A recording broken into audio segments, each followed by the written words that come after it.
오늘 최경욱 집사님께서 사랑은 언제나 오래 참고를 하신다고 그랬는데 어버이 주일에 오히려 어머님 은혜를 하시는 게 어떻겠나 그랬더니 굉장히 조심스럽게 3절에 주님 은혜가 있으니까 찬송가 같아요 이런 느낌으로 주셨는데 너무 감사합니다.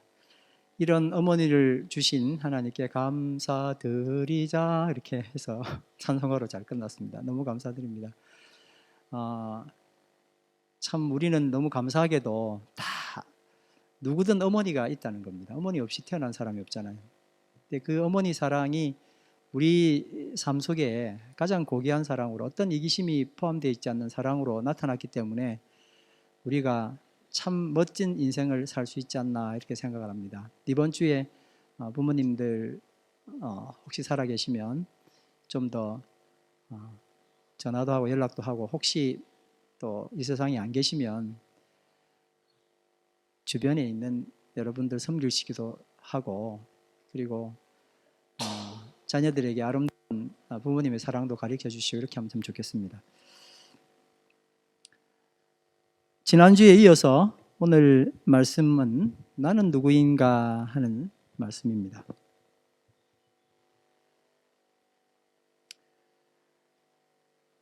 여러분, 정말 오늘 말씀은 물론 들었을 수도 있겠지만은 한 번도 들어보지 못했던 이야기일 수 있습니다. 제가 만약에 이 설교를 조금 어렸을 때 들었었다면 내 인생은 어떻게 바뀌었을까 하는 생각도 해봤습니다. 정말 중요한 이야기고, 이 말씀을 통해서 여러분의 삶이 변화될 수 있는 정말 특별한 은혜가 있게 되기를 간절히 바랍니다. 그래서 여러분들 기대하시면서 말씀을 집중해서 들으셨으면 좋겠습니다. 나는 누구인가? 철학적인 질문이 아니라 할지라도 사람이라면은 누구나 다 이 질문을 합니다. 나는 뭐야? 이렇게 하잖아요. 그렇죠? 철학적 질문은 거창하지만 스스로 얘기하는 질문들은 다 있습니다. 왜냐하면은 자신감이 없어졌을 때 나는 도대체 누군데 나한테 이러는 거야? 나는 누군데 나는 이렇게 힘든 거야? 하고 스스로에게 질문하잖아요. 내가 내 스스로 바라보는 자존감이 떨어질 때, 주변 사람이 나를 보는 존재감이 사라질 때 나는 힘들어하고, 이것 때문에 내 자신이 그냥 규정되고 말았었습니다. 그런데 이것들만으로 나를 규정한다 하는 것은 어불성설입니다. 여기 이건 아니지만 녹음을 하기 위해서 굉장히 좋은 3,000불짜리 고가의 마이크가 있다고 생각해 보겠습니다. 더 비싼 것도 있습니다. 마이크가. 왜 마이크가 비싼지 모르시겠죠? 어떤 분은 이런 거 하나만 있으면 되잖아 그렇게 생각하시는데, 또 음악을 녹음하는 사람 입장에서는 좋은 마이크일수록 좋거든요. 그런 마이크가 있다고 한번 생각을 해보겠습니다. 음향 전문가가 이 마이크를 잘 쓰기 전까지는 마이크 자신이 왜 만들어졌는지를 모릅니다. 거기에 많이 넣어놨잖아요. 좋은 기능들, 괜찮은 기능들, 아주 기가 찬 기능들을 많이 넣어놨는데, 이걸 만든 사람은 알지만 마이크 자신은 이게 뭐 있는지를 잘 몰라요. 그냥 마이크니까요. 아프리카에 사시는 분이 그에게 이 마이크를 들려준다면은, 마이크는 아마 막대기만도 못한 기능 때문에 무용지물이 되어서 결국 버려졌을 겁니다. 이건 뭐야 하고 던져버리는 거죠. 그러니까 좋은 마이크일수록 반드시 그를 잘 아는 분을 만나고 그에게 쓰임받아야 의미가 있습니다. 맞죠? 좋은 것일수록 그를 만든 사람, 그에게 들려져서 사용되는 것, 이게 정말 의미가 있는 겁니다. 마이크는 드디어 내가 이렇게 멋진 마이크였구나 이렇게 생각하는 거죠. 나도 마찬가지입니다. 나도 내 개인적으로 하나님을 만나기 전까지는 내가 왜 만들어졌는지를 모릅니다. 그러나 나는 하나님께서 목숨을 바쳐서 살려놓은 누가요? 하나님께서. 이 세상을 지으신 상상할 수도 없는 우리 머리로, 우리 생각으로 그 밖에 계시는 하나님께서 나를 위하여 목숨을 바친 그런 의미로 나는 엄청난 가치를 가지고 있는 사람임에 틀림없습니다. 그러니 나는 하나님을 개인적으로 만나야 하고 하나님께 쓰임을 받아야 의미가 있는 사람입니다. 그런 이유로 내가 하나님을 개인적으로 하나님 손에 들려줄 수 있도록 하나님을 개인적으로 만나는 것은 너무너무 중요합니다. 하나님을 개인적으로 만나지 못했을 때 나의 관심은 내 주변 사람들이 보여준 내 존재감 그거밖에 없습니다. 좋은 마이크인데 야 이거 좀 무거우니 무기로 쓰면 좋겠네 하고 뭐 남 때린 데 쓴다든지 이게 내 존재감밖에 안 되는 거예요. 이 좋은 걸 왜 그렇게 써요? 더군다나 나는 이 존재감 때문에 나의 희로애락, 나의 기쁨, 나의 분노, 나의 슬픔, 나의 즐거움이 결정돼 왔었습니다. 그런데 하나님을 구체적으로 만나 그 이후로는 나의 관심이 내 주변에서 역사하시는 하나님 존재감으로 내 희로애락이 결정됩니다. 이것이 바로 코람데오 하나님 존재감입니다. 한번 따라가겠습니다. 코람데오 무슨 뜻이죠? 하나님 앞에서 하나님 존재감. 지금까지 무슨 존재감이었죠? 내 존재감. 근데 이제는 뭐라고요? 하나님 존재감. 이제 하나님이 나를 만나시기 위해서 나를 부르십니다. 크신 은혜죠. 이걸 뭐라 그러죠? 소명. 하나님이 나를 부르셨다. 나를 만나러 나를 부르셨다. 모세야 모세야 하신 것처럼 자기 이름을 부르시는 겁니다. 이걸 뭐라 그런다고요? 소명. 여러분하고 부르시는 게 아니고 구체적으로 내 이름을 부르신다. 그래서 소명입니다. 그리고 나를 만나시고 난 다음에 어떻게 하신다고요? 나를 보내시는 거예요. 나를 보내십니다. 나를 어떻게 하신다고요? 나를 보내십니다. 이걸 뭐라 그래요? 사명. 사자가 무슨 사자일까요? 보낼 사, 일사. 여러분 변호사 사자하고 판사 사자하고 같습니까? 다릅니까? 한문이? 다 사자니까 똑같아 보이시죠? 다릅니다. 변호사로 부르신 게 아니고 판사로 부르신 게 아니고 교사로 부르신 게 아니고 대사로 부르신 거예요. 이 네 가지 사자가 있는데 다 사가 다 달라요. 보내는 사자, 그 사명을 주신 겁니다. 사가 무슨 사라고요? 보내는 것. 이렇게 내가 받은 사명이 하나님 눈으로 보실 때 나는 누구인가에 대한 질문에 정확한 답이 되는 겁니다. 그동안 내 대답은 나는 누구지? 아무리 물어봐야 오리무중이었는데 마침내 내가 하나님으로부터 보냄을 받을 때, 다시 말하면 사명을 받고 그 일을 실행할 때 드디어 나는 누군가에 대한 정확한 답을 알게 된다는 겁니다. 여러분 이제 한번 생각해 보겠습니다. 사람이라면 누구나 다 자기가 어떤 사람보다 많이 얻은 것, 더 가지고 있는 것을 자랑스럽게 여깁니다. 사람들은 이것을 뭐 하기를 원하죠? 인정해 주기를 원합니다. 돈이 많으면 돈 많은 것, 다른 재능이 많으면 재능이 많은 것, 자격증이 많으면 자격증 많은 것, 이런 걸 은근슬쩍 다른 사람들이 인정해 주기를 원합니다. 교만하게 말하지 않는다 할지라도, 겸손하게 말한다 할지라도 사실 누가 그걸 인정해 주면 되게 좋지요, 그죠? 반면에 여러분 잘 들으셔야 됩니다. 반면에 내 아픔, 내가 가진 분노, 이건 남들이 보지 않기를 원합니다.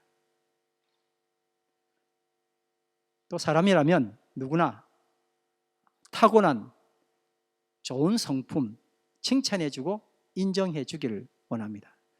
아유, 좋은 성품 갖고 계시네요. 성격이 좋으시네요. 이런 재주가 있으시네요. 뭐 이런 이야기를 해주면 괜히 기분이 좋잖아요. 근데 약점과 슬픔은 그저 알아주지 않고 또 잘 숨겨놓습니다. 떨기나무 불꽃, 거기서 모세가 하나님 만나기 전까지는 모세도 우리와 똑같이 그랬습니다. 좋은 거 드러나고 나쁜 건 꽁꽁 숨겨 두었었습니다. 하나님께서 사람에게 뭐를 허락하셨느냐면 희로애락을 허락하셨습니다. 우리는 기쁘고 즐겁고 그리고 분노하고 슬퍼하는 것을 다 가지고 있습니다. 맞죠? 기쁨만 있는 사람 하거나 안 그러면 스스로 아니라고 우기는 사람입니다. 어디 가야 돼요? 병원에 가봐야 됩니다. 그 각각의 크기, 희로애락이라는 각각의 크기와 그 다름이 그게 바로 그 사람이에요. 그런데 사람은 희락은 선택하되 노와 애는 힘써 버리려 합니다. 제가 청년 때 누군가가 이 이야기를 해줬었으면 노와 애를 버리려고 애쓰지 않았었을 거고 이게 얼마나 중요한 이야기인지를 좀 알았을 거예요. 그냥 묻어가. 그리고 성공한 사람이고 괜찮은 사람이라면 정말 희락만 가지고 이 세상을 사는 줄 알았어요. 나머지는 매일매일 버려나가는 것이 성공한 사람, 그렇게 인식하고 살았다니까요. 여러분 안 그랬습니까? 저는 그랬습니다. 이게 잘 사는 인생이다. 근데 이게 바로 낭비하는 인생 헛살았다는 겁니다. 희로애락 전체가 나인데 낮에는 희락만 듣고 싶어하고 밤에는 노와 애를 떨쳐내기 위해서 계속 싸우고 있으니까 인생이 피곤하지 않을 수가 없잖아요. 이렇게 희로애락이 서로를 질시하며 갈등하던 어느 날 여호와 하나님께서 모세를 찾아오셨습니다. 그리고 오늘 나도 찾아오실 겁니다. 나는 나야. 지난주 말씀에서도 이 말씀 나눴습니다만 나는 나야. 하나님 당신이 누구세요? 나한테 그런 이야기를 하시는 분 당신은 누구세요? 마이크처럼 이렇게 멋지게 나를 만드신 당신은 누구세요? 라고 물어보는데 나는 나야. 이것처럼 위대한 하나님을 표현한 이 세상에 누구도 할 수 없는 말이었습니다. 그 하나님께서 나를 지으신 나를 조성하신 하나님께서 나를 만나러 오신 거예요. 모세를 개인적으로 만나러 오신 겁니다. 사람은 하나님을 만나야 갈등하던 희로애락이 마침내 균형을 잡고 조화를 이루게 됩니다. 첫 번째 힘입니다. 축복. 다들 원하는 거죠. 모세는 이집트의 왕자였습니다. 당대 최고 제국의 왕자였습니다. 인간으로서 누릴 수 있는 최고 존엄한 영광을 누리며 누구도 따를 수 없는 최고의 학문과 지식을 축적해 나갔습니다. 요즘 말로 최상위 포식자였습니다.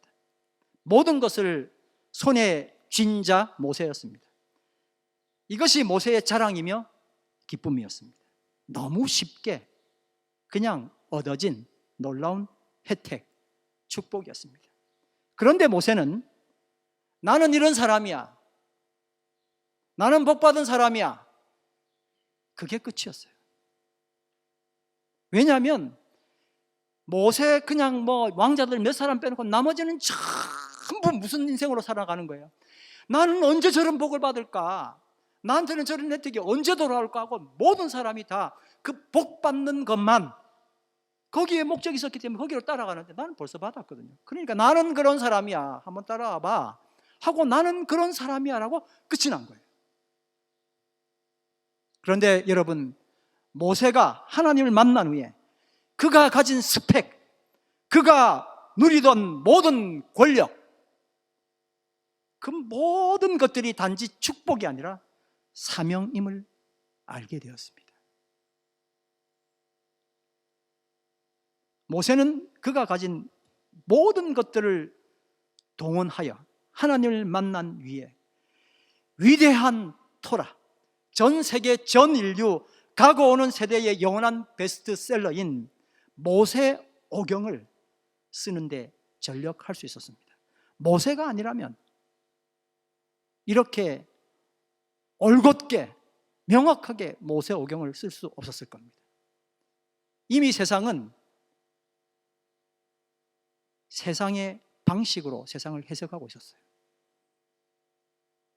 모세만이 올곧게 하나님 말씀을 명확하게 전달하고 틀려져 가는 세상을 향하여 올바른 기준을 세웠습니다. 여러분, 식물이 먼저 만들어져야 돼요? 태양이 먼저 만들어져야 돼요? 창조하시면 성경은 뭐라 되어 있습니까? 식물이 있고 난 다음에 넷째 날 뭐가 만들어져요? 해와 달과 별이 만들어지잖아요. 모세가 아니라면 절대 이렇게 하나님이 넷째 날 그렇게 만드셨을지라도 안 썼을 거예요. 첫째 날 뭐를 만드셨어요? 빛을 만드셨잖아요. 아니요. 이집트의 문화는 첫째 날이고 둘째 날이고 다 필요 없고 무슨 문화예요? 태양 문화예요. 태양. 그러니까 이 세상은 태양 외에는 빛이 없는 거예요. 태양을 따라한 달빛이 있을 뿐이에요. 그런데 하나님 맨 먼저 뭘 만드셨어요? 빛을 만드셨다고. 모세만이 할 수 있는 이야기예요. 두 번째, 락입니다. 장점. 모세는 매우 정의로운 사람이었습니다. 그의 마음속에는 늘 정의가 꿈틀댔습니다. 그는 여러 왕자와 달리 누군가에게 충고하고 가르치는 것, 말은 어눌했지만 그건 아닌데 하고 말하기를 아주 즐거워했던 사람입니다. 더구나 자신이 히브리인이라는 정체성을 가지고 동족들을 그 이집트 땅에서 눈여겨볼 줄 아는 애국심도 강한 그런 정의로운 사람이었습니다. 이런 모세의 타고난 성품은 언제나 그를 희망차게 하고 설레게 했습니다. 내가 만약에 이집트의 왕이 된다면 정의를 수련할 거야. 설레이는 가슴을 안고 엉터리로 돌아가는 이집트를 정말 정의의 잣대로 잘 한번 다스려 보겠다는 꿈도 있었습니다. 그런데 출애굽기 2장 11절 13절 말씀 다 같이 읽습니다. 시작. 세월이 지나 모세가 어른이 되었다. 어느 날 그는 왕궁 바깥으로 나가 동족에게로 갔다가 그들이 고되게 노동하는 것을 보았다. 그때에 그는 동족인 히브리 사람이 이집트 사람에게 매를 받는 것을 보고 좌우를 살펴서 사람이 없는 것을 확인하고 그 이집트 사람을 쳐 죽여서 모래 속에 묻어버렸다. 이튿날 그가 다시 나가서 보니 히브리 사람 둘이 서로 싸우고 있었다. 그래서 그는 잘못한 사람에게 말하였다. 당신은 왜 동족을 때려? 그러자 그 사람은 대들었다. 계속해서 제가 읽습니다. 누가 당신을 우리의 지도자와 재판관으로 세웠단 말이에요. 눈치를 벌써 챈 거예요. 뭐와 뭐? 지도자와 재판관. 눈치를 챘어요. 사람들이요. 자기는 잘 몰라도 남은 정말 잘 보잖아요.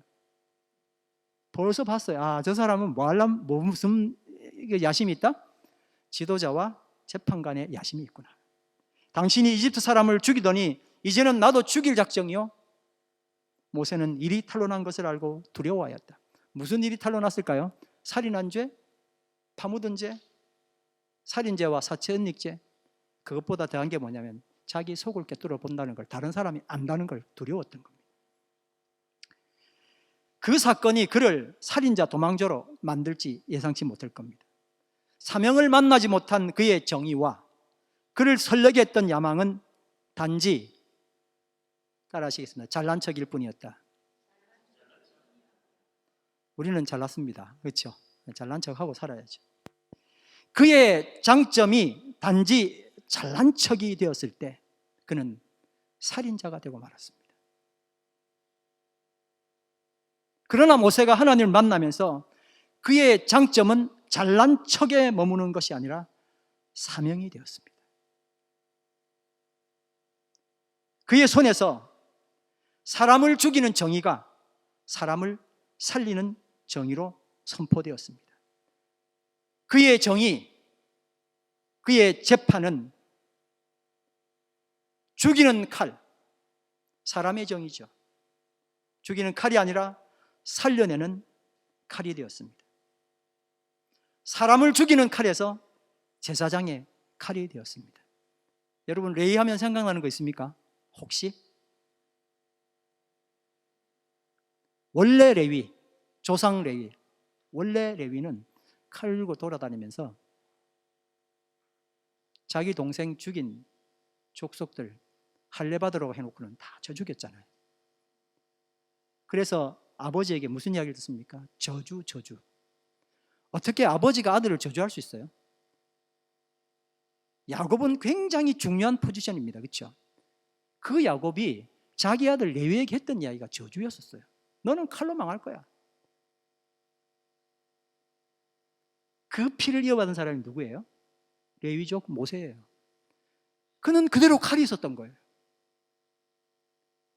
나는 칼로 정의를 실현할 거야. 칼을 휘둘진 않았는데 누굴 어떻게 했어요? 사람을 죽인 거예요. 근데 여러분, 놀라운 축복이 그 다음에 생기는 거예요. 그가 이 칼로 사람을 죽이는 게 아니라 사람을 살리는 제사장이 된 겁니다. 아멘. 모세의 잘난 척이 사명이 되면서 그는 지상에서 가장 겸손한 사람이란 호칭을 얻게 되었습니다. 민수기 12장 3절 다 같이 읽습니다. 시작. 모세로 말하자면 땅 위에 사는 모든 사람 가운데서 가장 겸손한 사람이다. 야, 어떻게 이런 칼 들고 다니는 정의로운 사람이 뭐가 됐다고요? 가장 겸손한 사람이 됐다. 세 번째는 노입니다. 노를 저주라고 표현하셨습니다. 광야 생활 40년 동안 모세에게 분노가 있었습니다. 하루아침에 살인자, 도망자가 되었지 않았습니까? 천당에서 지옥으로 떨어진 꼴이죠. 목숨을 연명할 요랑으로 이름 없는 부족의 딸과 결혼해서 더러운 양측으로 신분 세탁해서 40년 세월을 지냅니다. 황량한 광야에서 결코 내 마음대로 되지 않는 날씨와 정말 고집불통 양들과 씨름하며 분을 토해냅니다. 내가 누군 줄 알아? 내가 이런 데서 이따위 일을 할 사람이 결코 아니란 말이야. 이렇게 소리친들 돌아오는 건 건조한 메아리일 뿐입니다. 내가 어쩌다가 이런 저주를 받았나? 이것 때문에 분노합니다. 그러나 모세가 하나님을 만난 후에 그를 분노하게 했던 모든 것들이 사명임을 깨닫게 됩니다. 광야의 험악한 지형과 예측할 수 없는 날씨와 고집스러운 미련한 양들과의 짜증나는 동거가 사실은 사명이었다는 겁니다. 여러분, 좋은 일은 늘 일어나길 바라지만 짜증나는 일이 더 많이 일어나잖아요. 머피의 법칙처럼 미치겠어요. 정말 왜 이런 일이 또 나에게 일어나는 거야? 이때 이걸 뭐로 알아야 된다는 거예요? 하나님을 만나지 않으면 이건 짜증나는 일이지만 하나님을 만나면 뭐로 변하는 거예요? 이게 사명이구나, 뭔가 사명이구나 하고 생각할 수 있다는 거예요.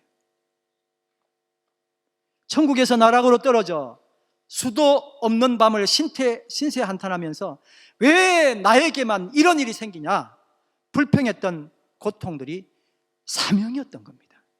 하나님 만나지 않았다면 얘는 그냥 불평이에요. 정말 미치겠다고요. 근데 하나님 만났더니 뭐로 변했어요? 사명으로 변했다고요. 오늘 우리 가운데 하나님을 만남으로 이 노가 사명으로 변화되는 축복이 있기를 간절히 바랍니다. 마침내 모세는 오합지졸 200만 군인이 아니에요. 그냥 오합지졸이에요.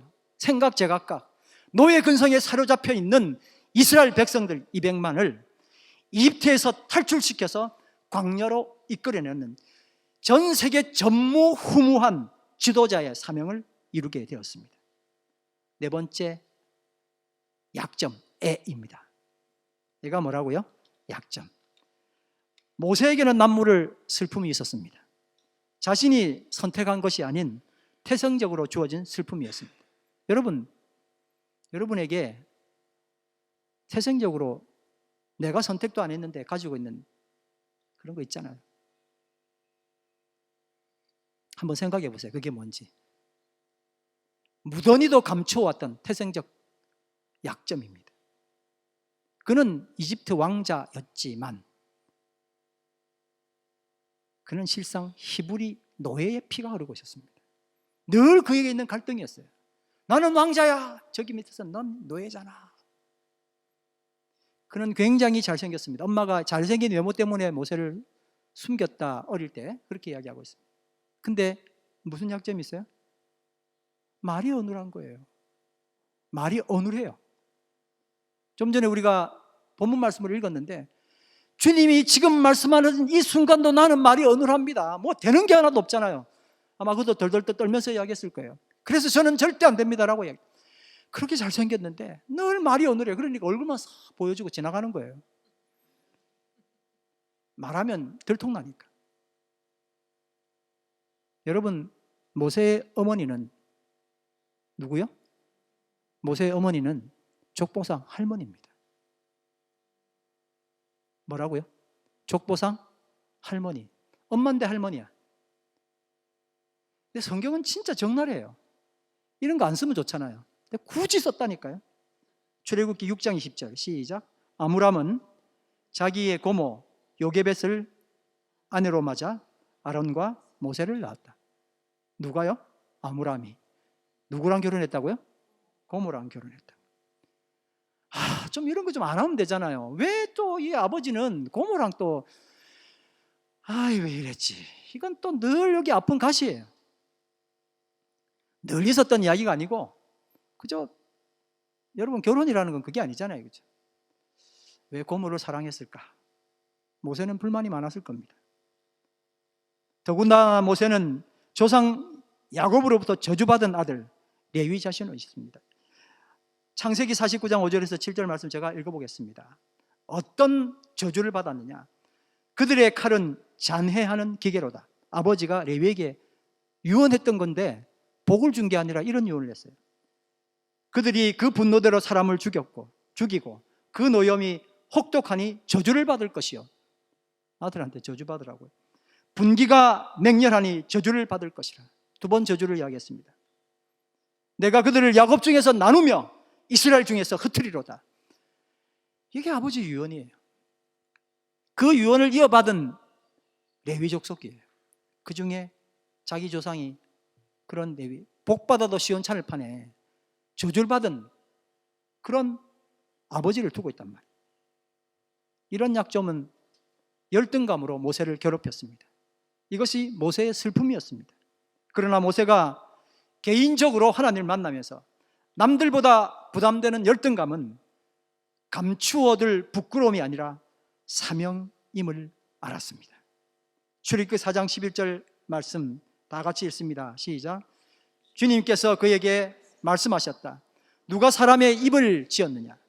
누가 말 못하는 이를 만들며 듣지 못하는 이를 만들며 누가 앞을 볼 수 있는 사람이 되게 하거나 앞 못 보는 사람이 되게 하느냐? 바로 나 주가 아니더냐? 따라합니다. 바로 나 주가 아니더냐? 여러분, 요게벳 이러면요 모세 어머니거든요. 최고로 자녀 교육 잘한 어머니 상입니다. 요게벳 이러면 대단한 엄마. 레위 족속은 하나님의 사역을 최전선에서 봉사하는 뭐가 됐다고요?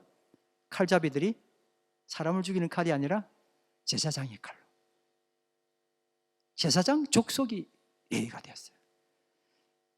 흩으리라 하는 그 흩어낸 이 모든 이야기는 모든 족속에게 들어가가지고 자기 민족의 여러 12지파 중에 11지파에 돌아가서 거기서 뭘 한 거예요? 제사장 일을 한 거예요. 여러분, 저주가 축복이 됐어요. 뭐 때문에요? 모세의 이 슬픔 때문에요. 슬픔이 뭐로 변했어요? 사명으로 변하면서. 그의 어눌한 혀는 오히려 굉장히 섬세한 글, 모세오경을 쓰는데 큰 역할을 하게 됐습니다. 우리는 하나님이 창조 전부터 나를 조성하셨다는 엄청난 사실 앞에 아멘하며 불복하게 됩니다. 예레미야 1장 5절 말씀, 지난주에 읽었던 말씀입니다. 제가 한번 읽어보겠습니다. 내가 너를 모태에서 생기게 하기 전에 너를 알았고, 내가 태어나기 전에 너를 거룩하게 구별했으며 너를 여러 민족들을 위한 예언자로 정했다. 언제요? 모태 생기기 전에. 에베소서 1장 4절 5절 말씀, 하나님은 세상이 창조되기 전에, 따라합니다. 하나님은 세상이 창조되기 전에 그리스도 안에서 우리를 선택하셔서, 아멘, 사랑 가운데 그 앞에 거룩하고 흠이 없게 하셨다. 그러니까 크리스천이라면 당연히 내 존재감으로 살아오던 삶에서 하나님 존재감으로 살아가는 것이 당연하고, 그것이 바로 아까 말씀드린 것처럼 내가 누구인가에 대한 정답이 되는 겁니다. 코람데오 바로 전 모세에게 주어진 희노애락은 서로에게 갈등을 일으키며 모세에게 희망과 절망의 롤러코스터를 타게 했습니다. 그러나 하나님을 만나자 그에게 주어진 희노애락은 서로 화해하며 사명의 길로 가게 되었습니다. 출애굽기 4장 20절 말씀 다 같이 읽습니다. 시작. 그래서 모세는 아내와 아들들을 나귀 등에 태우고 이집트 땅으로 돌아갔다. 그때에 모세는 손에 하나님의 지팡이를 들고 있었다. 아멘. 여러분, 너무 쉽게 읽혀지는 이야기지만 이건 대단한 이야기예요. 모세가 이집트의 왕이었을 때, 만약에 이집트 왕이었다면 쥐고 있었을 지팡이가 있습니다. 뭐죠? 여러분 혹시 보셨어요? 이집트에 있는 그 파라오가 딱 이렇게 해가지고 들고 있는 거? 한쪽에 뭐를 들고 있어요? 지팡이. 이렇게 크리스마스 때 받는 지팡이처럼 이렇게 동그랗게 돼 있는, 홀로 돼 있는 지팡이 있잖아요. 이걸 들고 있었다니까요. 내가 신의 힘을 가지고 있다, 그 뜻이에요. 그게. 그 지팡이를 들었던 모세가 뭐를 들었어요? 양이나 치는, 더러운 양이나 치고 있는 양지팡이 들고 있었단 말이에요. 근데 이게 이제 뭐가 됐어요? 하나님의 지팡이가 됐어요. 따라합니다. 하나님의 지팡이가 되었다. 모세가 하나님의 지팡이를 들고 어떻게 했다고요? 미디안에서 애굽으로 가게 된 거예요. 무슨 지팡이를 버리고? 원래는 무슨 지팡이를 들었었어요? 야, 그거 버리더니 이집트로 하나님의 지팡이를 들고 모세가 가는 겁니다. 이제 우리 차례입니다. 여러분, 이제 집중하십시오. 이제 우리 차례예요. 한번 따라합니다. 내게 더 있는 스펙은 축복이 아니라 사명이다. 나한테 뭔가가 있죠? 스펙이 있을 것이고, 여러분 뭐 남들이 가지지 않은, 그러나 내가 가지고 있는 뭔가가 있을 겁니다.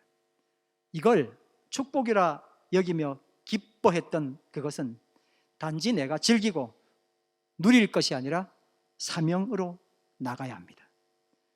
세금을 거두어 착복하고 더 큰 부자가 되기로 작정했던 삭개오의 꿈은 예수님 만나면서 가진 것으로 남에게 마음껏 봉사하는 사명자로 바뀌었습니다. 누가복음 19장 5절에서 8절 다 같이 읽겠습니다.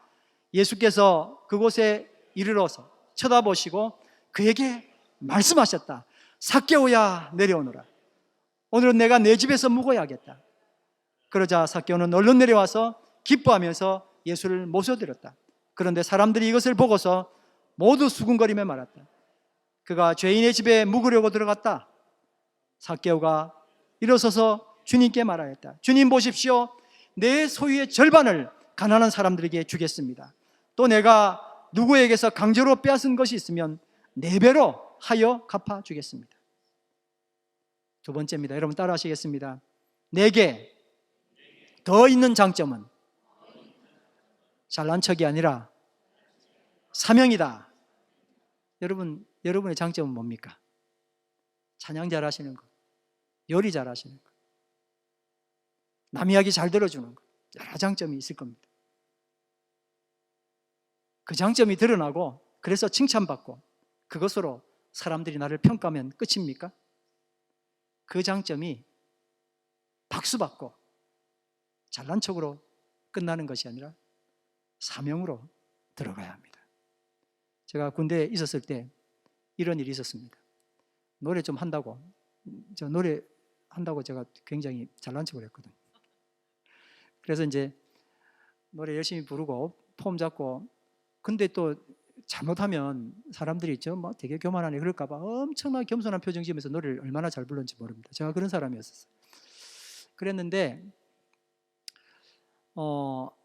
그 교회에, 군대 밖에서 이제 있었던 이야기인데, 그렇게 노래를 부르고 청년들이 이렇게 군인회 제가 또 나가서 또 활동하기도 했던가 봐요. 그래서 청년들이 모여 있는데 어떤 사람이 교회 문을 그 밤에 쑥 열고 들어오는 거예요. 술 냄새가 확 나는데 너무 싫은 거예요. 술 취해서 와서 하고, 제가 이 경건하고 거룩하고 아름다운 얼굴로 찬양하던 이 얼굴에서 무슨 표정을 지었겠어요?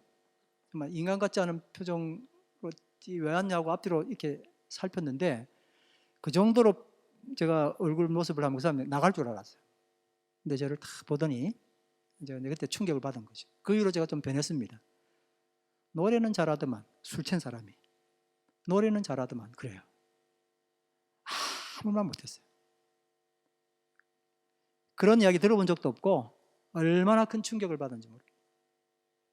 그 뒷이야기는 제가 또 엄청난 이야기가 좀 있습니다만 제가 여기서 줄이겠습니다. 노래는 잘하더만, 자랑은요 사명으로 가지 않으면 의미가 없습니다. 그 이후로 저는 하나님 앞에 찬양 드리기 위해서 노래 잘하는 게 잘난 척이 아니구나, 하나님께 드려야 하는 것이구나, 사람들을 주님께 돌아오도록 만들어 드리는 일들을 해야 되는 거구나 하는 깨달음을 얻게 되었습니다. 장점이 잘난 척으로 끝나는 것이 아니라 사명으로 들어가야 합니다. 그것은 남들보다 내가 쉽게 잘 할 수 있다는 뜻입니다. 반대로 그들이 어려워하는 것에 내 도움이 필요하다는 뜻입니다. 내 잘난 척에서 다른 사람의 약점을 담당하는 짐을 지는 것이 사명입니다. 세 번째입니다. 따라 하시겠습니다. 내게 더 있는 아픔은 저주가 아니라 사명입니다.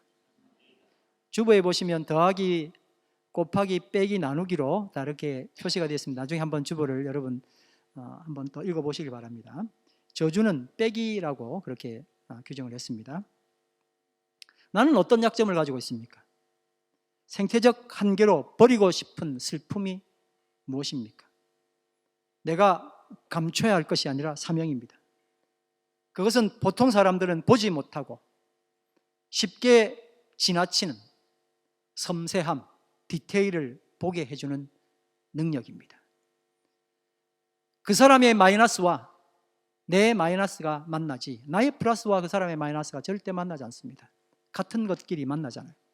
그래서 만나서 무슨 효과가 일어나는 거예요? 마이너스가 플러스 되는 효과가 일어납니다. 참 신기하죠, 그죠? 마이너스, 그 다음에 또 마이너스가 만나면 뭐가 돼요?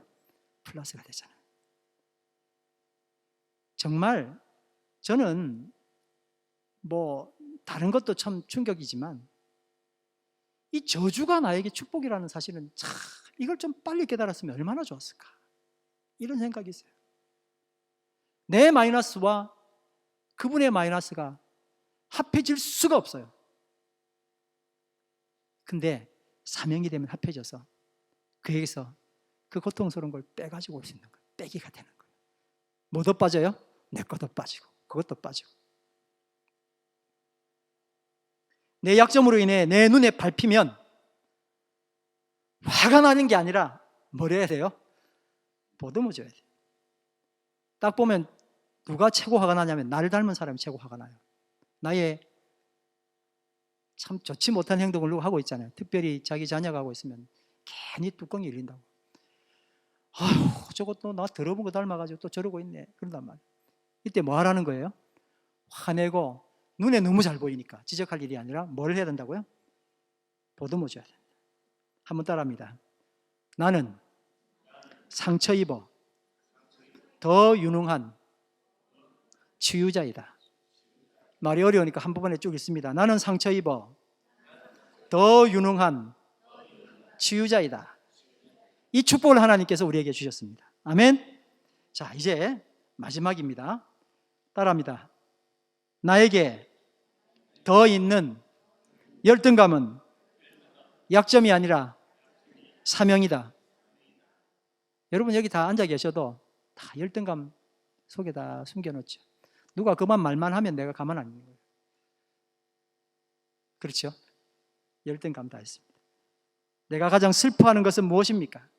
나를 고통의 10년으로 매일 밤 끌어들이는 열등감은 도대체 무엇입니까? 나는 어떤 슬픔을 가지고 있습니까? 숨기고 싶은 내 치부는 무엇입니까? 그런데 내가 저주라고 생각했던 그 고통은 나를 쉬게 만드는 밤이고 기름지게 만드는 겨울입니다. 아픔은 고통으로 끝나는 것이 아니라 형통으로 끝나야 합니다. 이게 하나님께서 우리에게 주신 역사입니다. 남보다 더 아픈 것이 사명으로 받아들여질 때 아픔은 나를 치료하고 아픈 사람을 치료하는 역사를 발휘합니다. 시각장애로 저주의 상징이었던 실로암의 사나이, 여러분 아시죠? 요한복음에 나온 실로암의 사나이. 제자들이 그를 보고는 뭐라고 얘기했습니까? 저 사람은 자기 죄입니까? 부모 죄입니까? 왜 시각장애가 됐습니까? 예수께서 뭐라고 말씀하셨습니까? 저 사람은 자기 잘못도 아니고 부모 잘못도 아니고 하나님의 영광을 위해서 저렇다라고 이야기합니다. 아멘. 열등감으로 똘똘 뭉쳐 있었던 그 사람, 숨길 수도 없어요. 뭐 시각장애인데요. 시각장애니까 거지죠 뭐.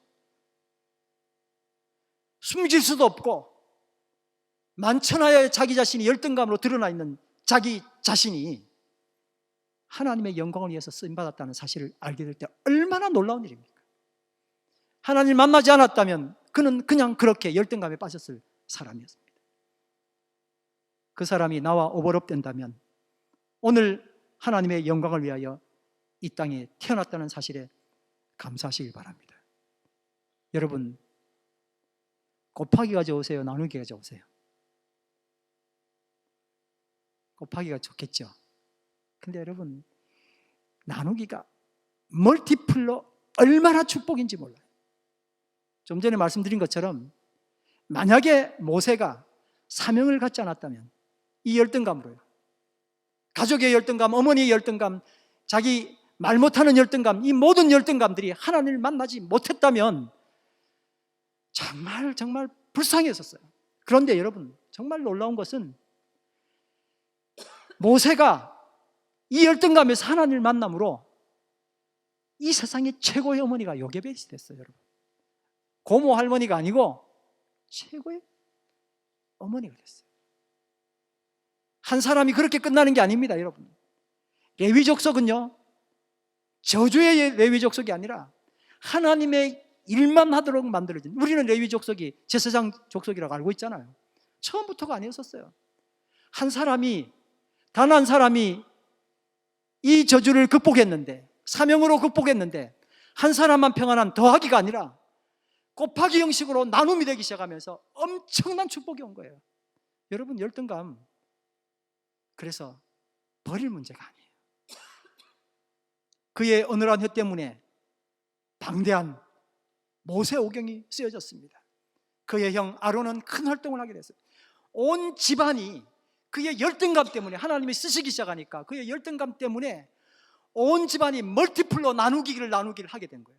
여러분, 곱하기보다 훨씬 좋은 게 뭐예요? 나누기예요. 우리 성도들의 사명은 어떤 의미일까요? 한번 따라합니다. 사명이 있는 어떤 사람도 망하지 않는다. 누가 한 말일까요? 아프리카 대륙 횡단하던 리빙스톤은 한국말로 산돌, 네, 살아있는 돌이라는 뜻입니다. 리빙스톤이 참 이름 너무 잘 짓지, 그렇죠? 예수 그리스도가 살아있는 돌이잖아요. 맹수에게 물려서 생명이 위태롭게 되었습니다. 제자들이 선생님 여기서 이렇게 죽으면 어떻게 합니까? 하고 말하자 리빙스톤이 뭐라고 말했습니까? 내게 사명이 남아있는 한 나는 결코 죽지 않는다. 크리스찬에게 있어서 여러분 분명히 기억해야 합니다. 크리스찬에게 있어서 삶과 죽음은 때가 돼서 죽는 게 아니고요, 사명과 관련이 있습니다. 내 삶과 죽음이 크리스찬이라면 뭐와 관련된다고요? 사명이에요. 아주 중요한 이야기, 다시 한번 이야기합니다. 내 삶과 죽음은 크리스찬이라면 뭐와 연관되어 있다고요? 사명과. 그래서 우리는 사명이 분명히 있어야 돼요. 살아있다는 것은 아직도 뭐가 남아있다는 거예요? 사명이 남아있다는 거예요. 죽는다는 것은 이제 사명이 끝났다는 거예요. 그러니까 내가 죽는 거 억울할 거 없어요. 내가 크리스찬이라면 어느 순간에 죽었을 때 내가 사명을 마치고 죽구나, 굉장히 행복한 거예요. 지난주에 한 장례식이 있어서 또 그 모습을 봤습니다. 죽음의 모습을 보고 나는 과연 죽음을 두려워하고 있는지 또 생각을 해봤거든요. 근데 사명이었다면, 사명이 끝났는 거라면 너무나 감사할 일입니다. 여러분, 신명기 말씀을 다 읽고 난 다음에 아주 충격적인 이야기를 하나 보았는데, 그게 뭐냐면 모세의 죽음이었습니다.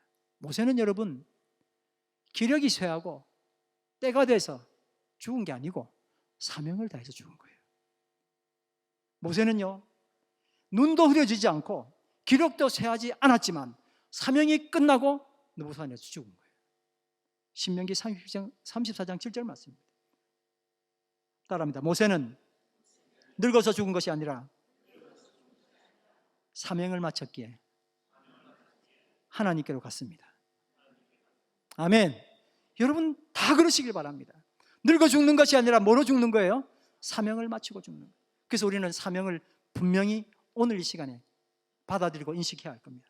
이번 주 암송 말씀 다 같이 읽습니다. 시작. 그래서 모세는 아내와 아들들을 나귀 등에 태우고 이집트 땅으로 돌아갔다. 그때 모세는 손에 하나님의 지팡이를 들고 있었다. 아멘. 다 같이 일어나셔서 찬양 드립니다. 주가 보이신 생명의 길.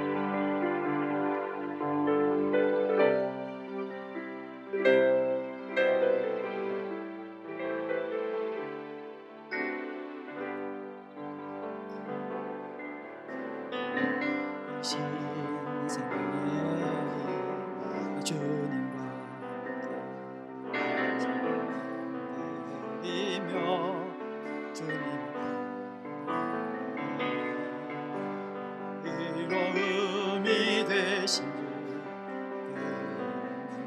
예수, 길이 되신 예수,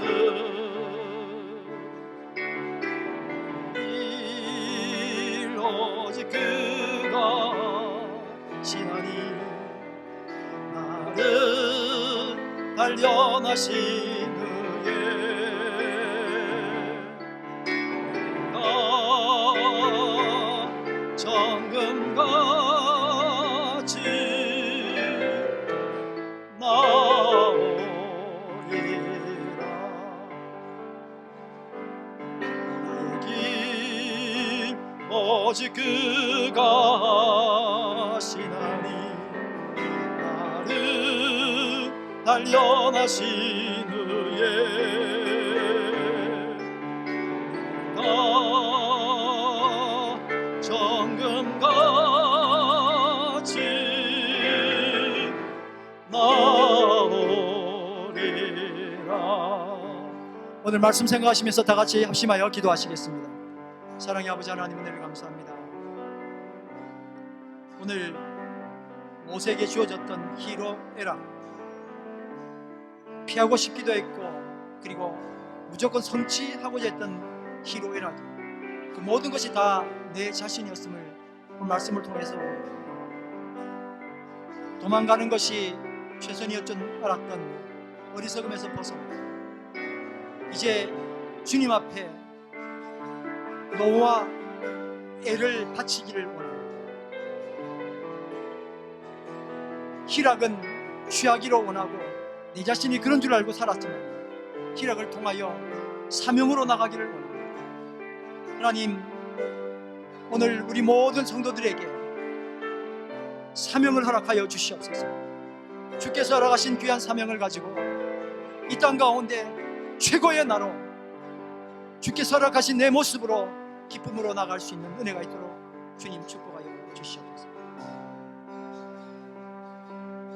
나의 길 오직 그가 아시나니 나를 단련하신 후에 내가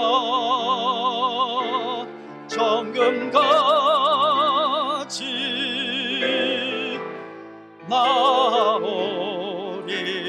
나오리라. 우리는 내가 가진 좋은 것은 남이 알아주기를 바라고 내가 가진 울분 분노 요소는 잘 감추고 남들이 아는 것을 꺼려하고 있습니다. 내가 가진 장점은 남들이 알아주기를 원하면서도 내 일상을 무겁게 지배해 나가는 내 속에 감춰진 아픔은 남들이 아는 것을 싫어합니다. 하나님을 만나서 사명을 받고 하나님의 자녀로 존귀한 삶을 살기를 원합니다. 기도드리겠습니다. 하나님, 존귀하고 존귀한 주님께서 나를 구원하시기 위해 십자가에서 죽임을 당하시고 부활하심으로써 나를 존귀하게 여겨주신 것을 인해 무한 감사를 드립니다. 저에게 부여하신 그 멋진 사명 이제 이루기를 원합니다. 나에게 있는 스펙은 축복이 아니라 사명이었고, 나에게 더 있는 장점은 잘난 척이 아니라 사명이었고, 나에게 더 있는 아픔은 저주가 아니라 사명이었고, 나에게 더 있는 열등감은 약점이 아니라 사명이었음을 이 시간 고백합니다. 하나님, 우리를 사명의 길로 인도하여 주시옵소서. 이제는 사명을 볼 수 있도록 인도하여 주시옵소서. 예수님 이름으로 감사하며 기도드립니다. 아멘.